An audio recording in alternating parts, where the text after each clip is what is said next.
was like a week without us talking, and then randomly I get a message from her. I felt the symptoms, and you know, us women, we know when our body is changing. So I texted him. I didn't know really how much to believe that it was true. But I was like, okay, it's a chance it could be true, so I'm gonna do what I have to do, take responsibility. I was going through a lot at that time, and me and him, we were not on speaking terms when I found out.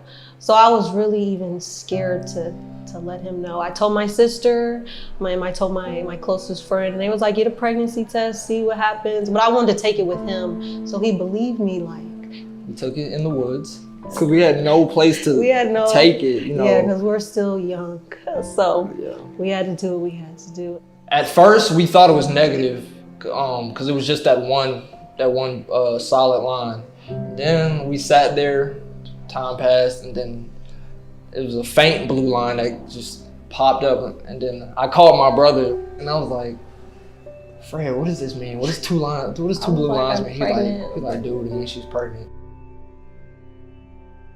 He was automatically set on an abortion, just off the base of our age, and we're not together, and bringing a child into a complicated relationship is not the best situation. I was scared. I'm gonna be honest. I was scared a little bit, but I did have a little bit of excitement, because I was like, oh wow, this is my own creation. You know, it's a little bit of me, a little bit of her. But in the beginning, I was leaning more towards the abortion side of it, because I didn't know what to do. My father was, you know, in and out of my life. With co-parenting, you do the whole visitation. The parent gets, I get my child for the weekend, so we were doing that for a while, and I could not stand it. I don't know, I grew resentment to my dad just based on how he treated my mom, and I saw just how he carried himself as a man. And a little bit of it was hypocritical, because he was in ministry. So I was like, how are you, you know, preaching to people every Sunday, but then you turn around and you don't even treat your own situation with care. So as I've gotten older, I've learned to forgive. I can at least speak to my dad, but you know, I still kind of always, certain thoughts still linger in the back of my head. We were actually just going in for a pricing. They wouldn't give us a pricing over the phone.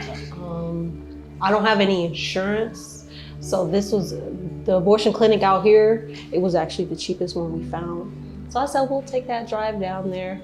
And we actually never went inside the building at all. We're pulling up to the curb. It's a stop sign. We're about to make a left, but she stops us, but she's been trying to stop us since we pulled into the parking lot. I know, like, I was just like standing at the stop sign. I may have run up. My guess is I probably did absolutely run up to your car. So I said, the least we could do is give her the time of the day. We still don't know what we're doing at this point. It'd be good to hear from somebody that has so much knowledge. So we rolled down our window a little bit, but she said roll it down some more so we could talk. I said, okay, she's taking initiative. Yeah, my heart was just to be really persistent. So she stuck her head in the car. She was like, take my number. Until I could give that piece of paper to them that had the information on the Hope Center, and then and just resources to them, I was very persistent in making sure. God loves you.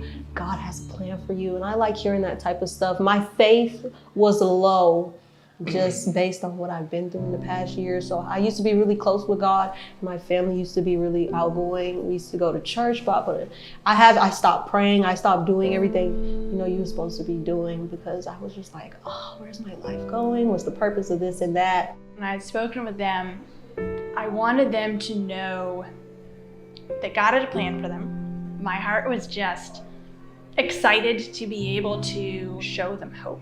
Sure enough, Rachel was on the grass. They were doing their work, and she stopped me and Joyce, and she gave us some information.